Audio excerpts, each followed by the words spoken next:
Ihuoma grew up in a world where everything felt padded, soft, easy. Her father's company was one of the giants in Nigeria, the kind people whispered about with a mix of envy and admiration.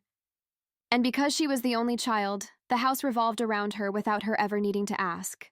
She went off to the UK to study business administration, but if you asked her what she remembered from school, she'd probably talk about the house parties, the weekend trips, the careless laughter spilling into late nights. Exams were an afterthought. She barely scraped through, but she waved the results around like they didn't matter. Maybe in her mind they didn't. After all, she had a whole empire waiting back home. Her mother worried, though. She would pull her aside gently and tell her the same thing over and over, in that calm way only mothers seem to master. Come and learn the ropes of the company. You need to understand it. Your father won't be here forever.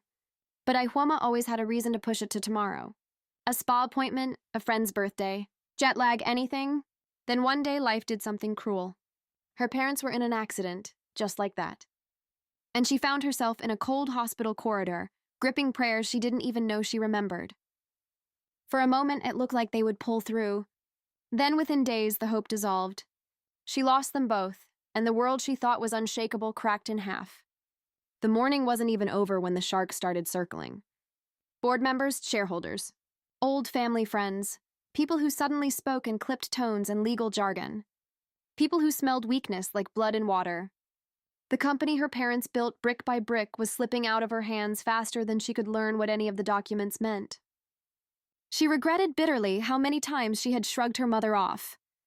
She realized her degree meant nothing without the wisdom she had ignored. She didn't know who to trust, and every corridor of her father's company felt hostile, like it was no longer hers. But there was one thing she remembered clearly about her mother: the prayers. The quiet, consistent way she would kneel, morning or night, whispering to God as if she knew something the rest of them didn't. So Ihuoma did the only thing she truly knew how to do in that moment. She prayed, not the short kind she used to rush through. She prayed with sorrow, with confession, with fear. She asked God for help. She begged her parents for forgiveness in the stillness of her room. And somehow, maybe grace, maybe mercy, things didn't crumble entirely. She managed to retain 45% of the company, a miracle considering how unprepared she had been. The rest was taken in a hostile sweep she couldn't fight, but she held on to almost half. Enough to keep her parents' legacy alive. Enough to rebuild if she learned. She was shaken, but she was grateful, deeply. Because losing everything would have broken her completely, and she knew it. And maybe, just maybe, this was the part of her story where she finally learned to stand.